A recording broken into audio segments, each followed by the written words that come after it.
locally owned. I'm from Amsterdam, so they can expect good football food, baseball food, pizza, wings, and beer. You know, you can bring your kids in and, you know, they can play pool or play the video games, or they can sit with you and watch TV too, because you got the TVs in every dining room. It's such a place that you can come in with your family and sit down. And again, it's family oriented because it's family owned. When you walk in here, it's like a TV show, Cheers. Everybody knows your name. And you can expect that from in here because everybody knows everybody else. Another week, and it's the Sideline Guys back here at sidelineguys.recordernews.com, brought to you as always by our friends at Crystal Ristorante, 72 Lion Street in Amsterdam.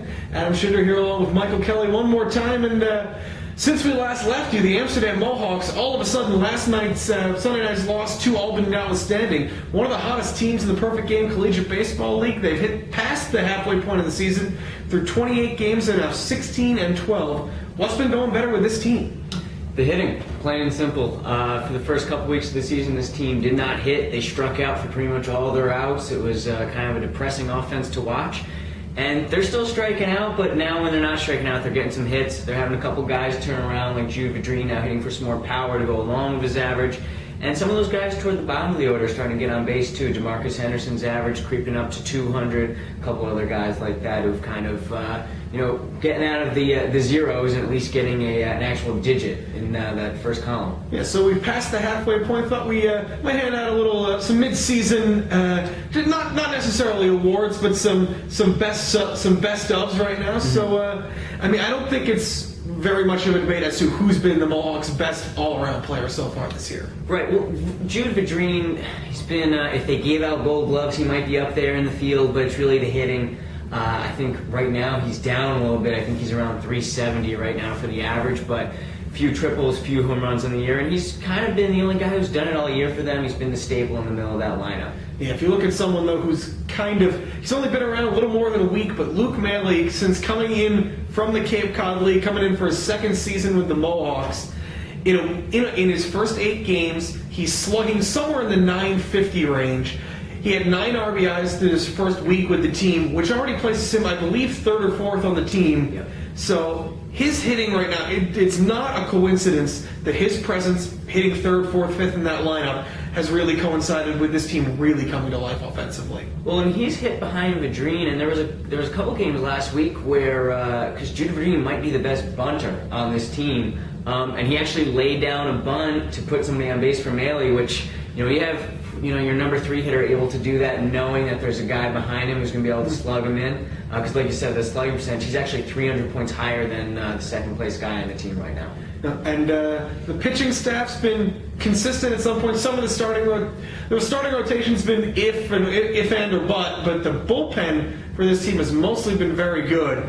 And I think that's where you got to look when you look at who have been the best pitchers on this team so far this year. Well, yeah, if you look at, Abram Williams closing out the games obviously has been maybe a little up and down at some points. He's blown a couple saves in some big dramatic fashion, but Derek Brewer setting him up has been probably the team's best pitcher all year. And kind of, the pitching hasn't struggled. They've been number 1 in ERA all year, but the starters have gotten better as some of those bullpen guys have crept into that rotation for spot starts here and there and have kind of become mainstays now and there with guys like Chris Barone. Yeah, it was much with the starting rotation at the beginning of the season. Not so much that they weren't pitching well, but they weren't going long enough. So if they allowed 2 runs in 5 innings, your earned run average is not going to look spectacular.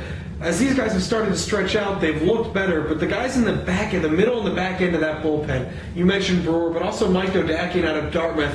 How crazy is it yet again? Maybe the 3 best pitchers on the team, 3 of the best pitchers from the team this year, just like last year, from Dartmouth and Dodakian, Maris, Brett Housel, Radford, Derek Brewer, and Abram Williams. They seem to find these pitchers from the same place. And Dodakian, even though he has a kind of frustrating habit in some of his outings of pitching really well, with the exception of 1 or 2 really bad pitches, the guy still struck out 25 batters in 18 2/3 innings. Right, and like you said, he's been part of that bridge to Abram from the starters, getting the ball to their closer, and he's been a very valuable, 7th, 8th inning guy for this team. How about someone who has improved the most from the start of this summer?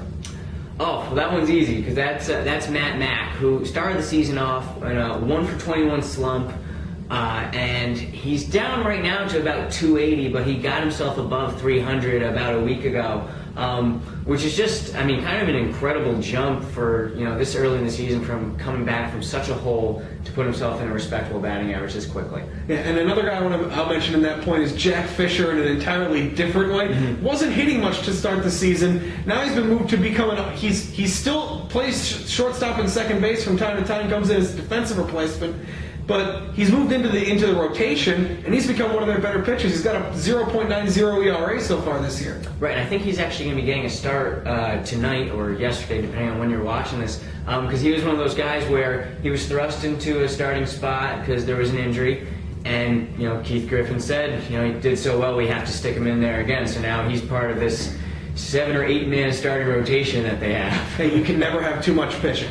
You might be able to. Well, we've passed the halfway point of the college summer season. All-Star game next week in Elmira. The Major League All-Star game, that's Tuesday night, Chase Field in Phoenix. We've already passed the legitimate mathematical halfway point, but how about we hand out some awards for the major leagues? Let's start, just run down your MVP, your Cy Young, and your Manager of the Year so far in the American League.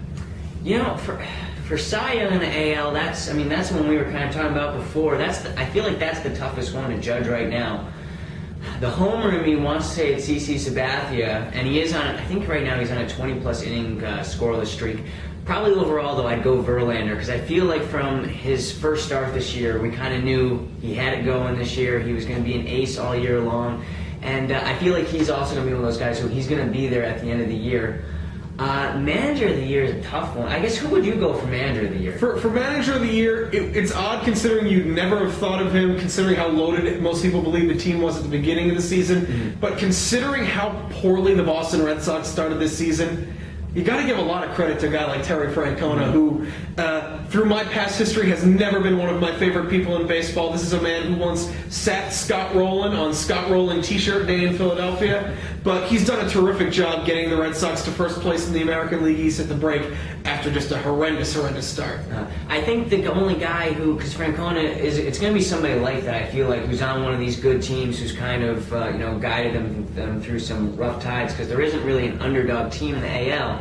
If that does emerge, though, I think it will be Ron Gardenhire, who his Twins are already creeping up after such a terrible start. Mm-hmm. They're about 6 or 7 games back, very manageable for the second half. Yeah, and for my Cy Young, I think I got to go Verlander as well. Stuff's just been electric the whole season. He's struggled with some inconsistency at points in his career. This year, he seems like he's really put it all together. I mean, you also got to go with Jared Weaver's the guy who's going to start the All-Star game. He's got an ERA near 1.8, which is just spectacular in the American League, even though he's in the pitcher-friendly American League West. Mm-hmm. And I skipped over the MVP one because I really have no idea who the MVP is. Who is your MVP? I feel like everybody is kind of, there's some good years, but not really any great years going on in the AL. Yeah, I'd say it really comes down to 2 people, and that's Jose Bautista out in Toronto, and Adrian Gonzalez, who's knocking the cover off the ball for the Red Sox. Those are the 2 guys in the AL that I'd really say have gone up there, along with maybe Curtis Granderson from the Yankees, who's really done a job with his power, and especially his hitting off of left-handed pitching.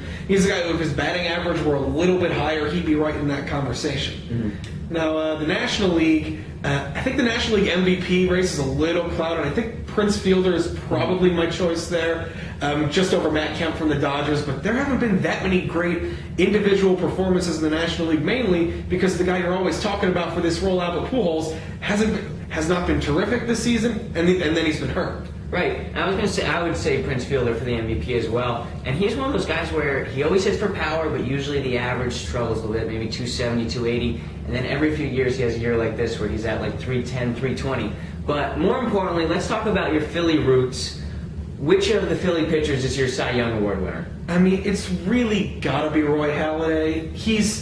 There's not a more consistently good pitcher in baseball than Roy Halladay. He goes out, he's going to give you at least 7 innings every time out. And as good as Cliff Lee has been over the last 6 weeks, and as good as Cole Hamels has been since his first start of the season, Roy Halladay's been the most consistent pitcher in all of baseball. And really, if you look for a number 2, it's probably Jair Jurgens from Atlanta. Right. I mean, Jurgens has been fantastic all year. I would say that the one guy that we missed out on this year was Josh Johnson. Getting that injury that he had at the time was probably the front runner, even in front of Halliday. He actually beat him once in a head-to-head start this year. That would have been fun down the stretch with the divisional rivalry. And as far as manager of the year, there have been some teams that have exceeded expectations a bit. Terry Collins has done a very good job with the Mets. But the Pittsburgh Pirates are one game out of first place at the All-Star break.